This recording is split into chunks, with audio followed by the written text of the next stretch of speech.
All right, for the next few minutes, think of me as your executive coach. We're not just going to talk about first impressions, we're going to completely re-engineer them.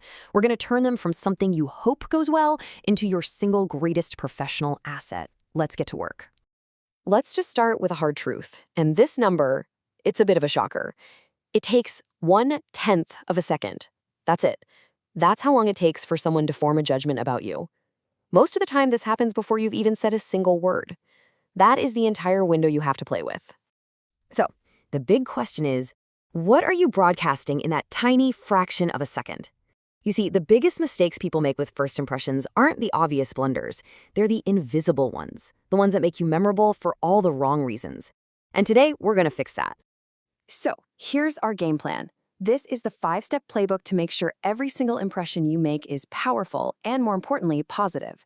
We're going to cover mastering your entrance, remembering their name, developing your vocal image, being interested instead of interesting, and the crucial follow-up. Okay, step 1, and this starts before you even open your mouth. It's all about mastering the powerful nonverbal signals you send the second you walk into a room. You got to remember, your posture introduces you long before you ever say hello. Now, this is what most people do, probably without even thinking about it. Head down, maybe looking at their phone, posture closed off. It just screams low confidence.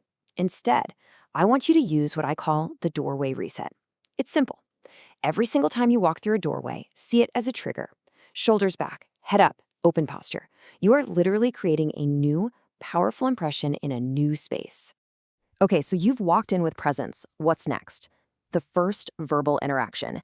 And look, nothing, and I mean nothing, kills a connection faster than forgetting someone's name right after they've told you.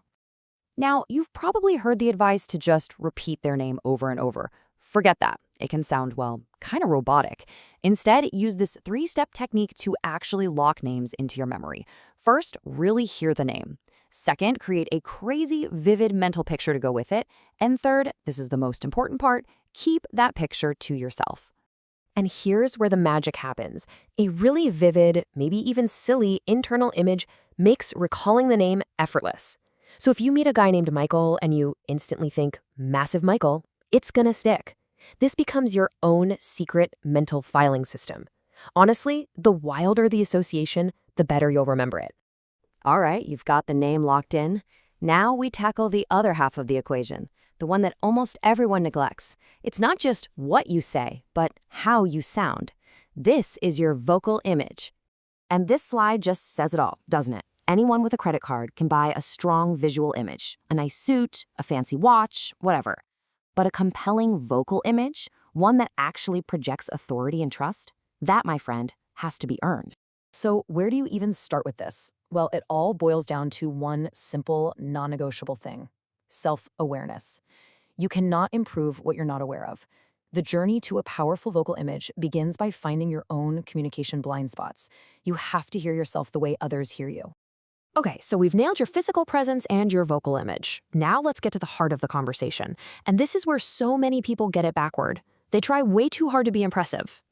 This quote absolutely nails the secret. The most powerful people, the best connectors, they listen way more than they talk. They ask questions that actually mean something. They give their attention instead of trying to grab it. While everyone else is fighting to be the most interesting person in the room, you can win by being the most interested. And that brings us to the final step. And listen, this is the move that separates the amateurs from the pros. Everything we've done so far, it can all just fade away if you don't nail this final piece, which happens within 24 hours of meeting someone. The key here is to be specific and thoughtful. Send a message that adds real value based on something you actually talked about. Now notice what's missing? There's no pitch. There's no ask. It is pure, simple value. You're just proving that you listened. So why does this work so well? It's simple, really. It taps into some deep human psychology. We are wired to want to give back when someone gives us something first. It's not a trick, it's not manipulation, it's just human. And it builds a real solid connection. So there it is, your executive playbook in 5 simple steps. Reset your posture, use vivid name tricks, earn your vocal image, listen to connect, and add value in the follow-up. Master these, and you'll literally change the outcome of every new interaction you have. I'm going to leave you with this final thought.